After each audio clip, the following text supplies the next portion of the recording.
going to give a lot more detail on what I believe the problems with masculinity are today, and how to be the best version of yourself, and how to be a prime male in the modern world, and to live a life worth living and make an impact on the universe. So that's what we're going to do. Because it's hard in 2023. It's absolutely not really hard, and it's going to get harder and harder. It's certainly not going to get easier. We begin. Many young men are under the impression that manhood is elevating themselves with their mouths, void of anything behind it.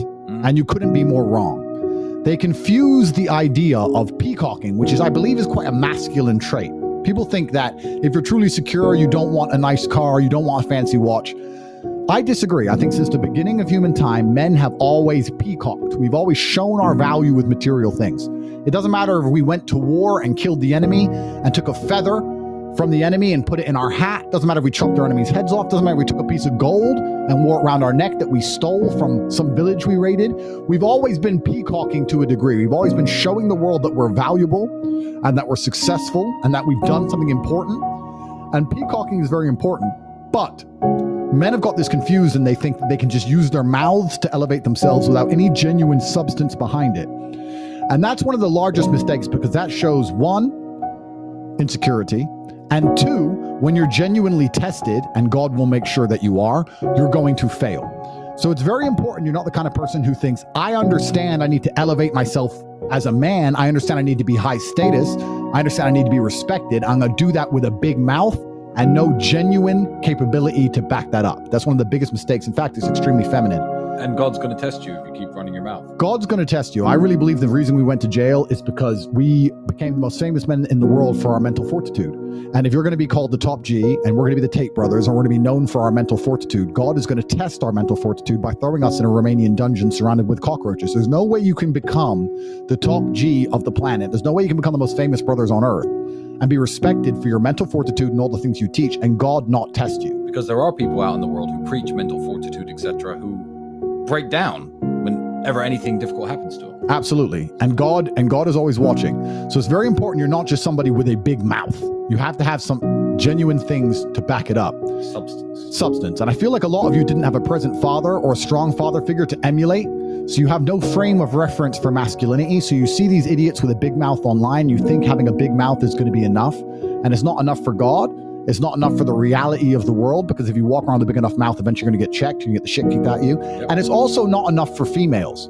You need to understand that if you convince a woman you're high value with your mouth and your mouth alone, sooner or later she's going to realize you are a liar. And that is when she's going to leave you. So if you're sitting at home thinking, well, I had this girl, she thought I was the man. A few months later, she's not that interested in me. Yeah, because she got to know you better. She saw behind the bravado, and she saw that you don't really have any genuine real world achievements. You haven't really done anything that's super interesting. You have to do things that make men respect you for women to respect you. And usually those things require a degree of bravery. Men have always been respected for our bravery. We did the brave thing, and it is the brave thing on the other side of fear, which is going to build your character and build your internal self-belief, but it's also going to build a magic inside of you that a woman can see when she looks inside of your eyes. It's also going to build a magic inside of you that people can see when they look in your eyes. When people look in my eyes, they know I've been brave, and they know I'll be brave again, and they don't want to test my bravery because they know it exists, and they know it's been tested, they know it is real. So this is very important.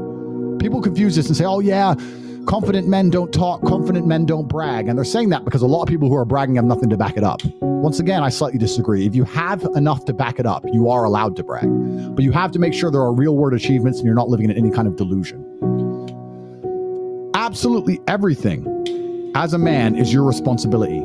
It's your responsibility to become your best and brightest version of yourself. And you're not going to do that simply by talking it into existence. You need to live it into existence. You need to go out there and do things which are genuinely difficult, genuinely stressful, which are genuinely scary, so you can become the man you want to be.